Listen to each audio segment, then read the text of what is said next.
Salut! Une lettre d'intimidation. Voici ce que reçoivent les élus de la ville de Montréal quand ils essaient de protéger la santé des citoyens et des citoyennes de leur ville. Parce qu'ils ont interdit les pesticides dans les golfs.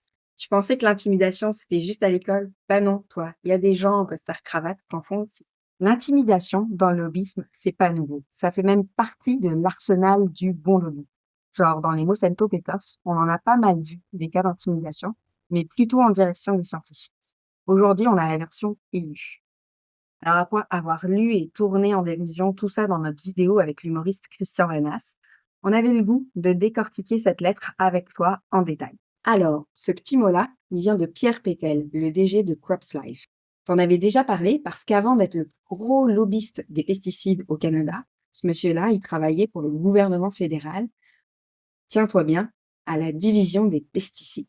C'est Santé Canada. C'est pas hyper éthique tout ça. Ça s'appelle une porte tournante. Et on t'en avait déjà parlé dans une autre vidéo. Voici donc la belle lettre qui a été envoyée aux élus de la ville de Montréal. Alors, pour protéger notre source, on a rayé le nom de destinataire, mais on peut dire que ça a été adressé à toute l'administration de la mairesse de Montréal, qui est rattachée de plus ou moins loin à ce règlement et aux questions environnementales. Puis de même, ça ressemble vachement, aux demandes d'accès à l'information quand on les reçoit, mais quand même moins caviardé.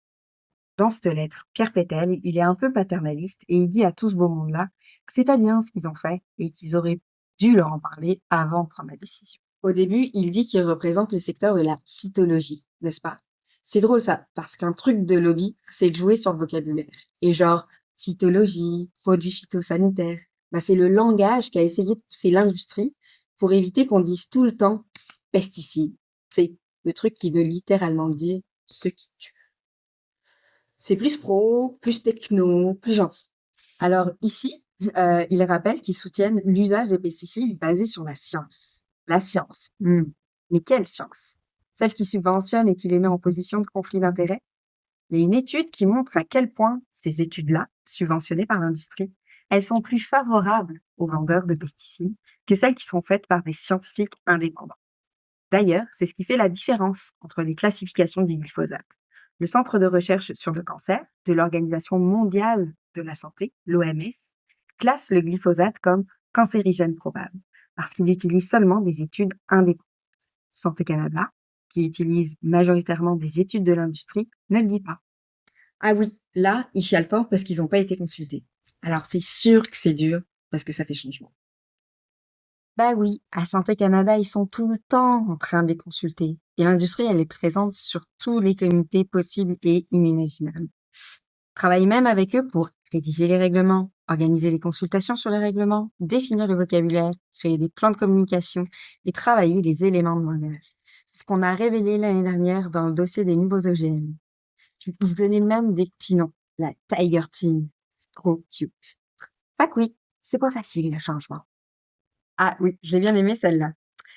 Établir un dialogue franc et transparent à ce niveau aurait sans doute permis à la ville de mieux comprendre les enjeux liés à la composition des pesticides.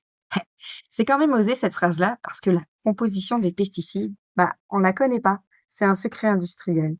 Puis les vendeurs de pesticides, ils ont réussi à faire passer ce truc énorme que l'homologation d'un pesticide et son évaluation se fera que sur un seul de ses ingrédients et pas sur l'ensemble de la recette commercialisée. Genre ce qu'on épand dans nos champs et ce qu'on retrouve dans notre alimentation. Puis c'est fort ça. Ça pose pas mal de problèmes vis-à-vis de la santé. On t'en a parlé dans une autre vidéo. Bon, il reproche à Marie-André Moget, une élue de la ville de Montréal, de dire que les pesticides sont extrêmement nocifs pour la santé. Tiens, voici une mini-liste faite en 2 secondes d'études scientifiques qui disent la même chose que Marie-André Moget. Ah oui, il parle de l'évaluation scientifique rigoureuse qui est faite sur les pesticides. Rappelons quand même que l'évaluation des pesticides est faite sur la base, en hyper méga giga majorité, des études de l'industrie, qu'elles ne sont pas rendues publiques, t'as déjà dit, c'est un secret industriel, et qui évaluent seulement une affaire dans tout ce qui se retrouve dans la bouteille. Et que ce tour de passe-passe change quand même les conclusions des études, du genre, c'est cancérigène, c'est pas cancérigène. Pas mal efficace. Puis qu'en plus, notre façon d'évaluer les pesticides, on le fait juste molécule par molécule, alors qu'on sait qu'en chimie, le mélange de tout ça, ça peut faire des affaires pas mal pires. Et une molécule chimique peut aussi interagir avec des composants présents dans l'environnement. Par exemple, l'atrazine, un herbicide qui n'est pas reconnu comme cancérigène, dans l'environnement, elle va réagir avec les nitrates pour faire de la nitrosoatrazine, qui, elle, est cancérigène. Oups!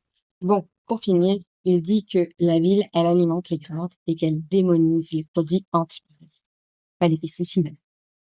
Moi, c'est plutôt l'industrie qui alimente mes craintes. Genre, quand on apprend dans leurs échanges de courriels qu'ils savaient que le Roundup était cancérigène et qu'ils se sont arrangés pour qu'on étudie juste le glyphosate pour que ça passe. Qu'ils ont fait signer leurs propres études par des scientifiques indépendants. Ça s'appelle du ghostwriting. On comprend qu'un des aspects de l'étude de marché du dicamba, c'est qu'il soit volatile et que du coup, les agriculteurs qui vont voir leur culture mourir parce que leurs voisins épandent du dicamba, ils vont se retourner vers eux autres pour acheter des semences génétiquement modifiées pour pas que ça meure quand il y a de l'épandage de dicamba chez les voisins. Ils ont appelé ça la plantation défensive en disant que c'était une opportunité de marché potentiel. Et on parle pas des petites dérives, mais de millions d'hectares aux États-Unis pour le soya. Finalement, c'est la même histoire que les pétrolières qui savaient depuis des lustres qu'on fonçait vers les bouleversements climatiques. Ou encore que l'industrie du tabac, qui savait que ces produits donnaient le cancer. Et sachant tout ça, ils ont travaillé à cacher la vérité, détourner la science et influencer l'opinion. Ouf! Et c'est juste une petite partie de ce qui me fait peur. Ils disent quand même que les pesticides, c'est bénéfique pour les Montréalais. Lol. Bref, on remercie Pierre Pétel pour son petit mot inutile et on remercie les municipalités qui prennent des décisions ambitieuses pour limiter notre exposition inutile aux pesticides. Et bien sûr, les citoyens et les citoyennes qui se mobilisent pour les inviter à faire ces changements. On a toutes les références qui étaient énoncées dans cette vidéo sur le blog Ponte-Douce dans le premier commentaire. Parce que oui, tout est bien vrai, malheureusement, dans ce qu'on vient de te raconter. Bye!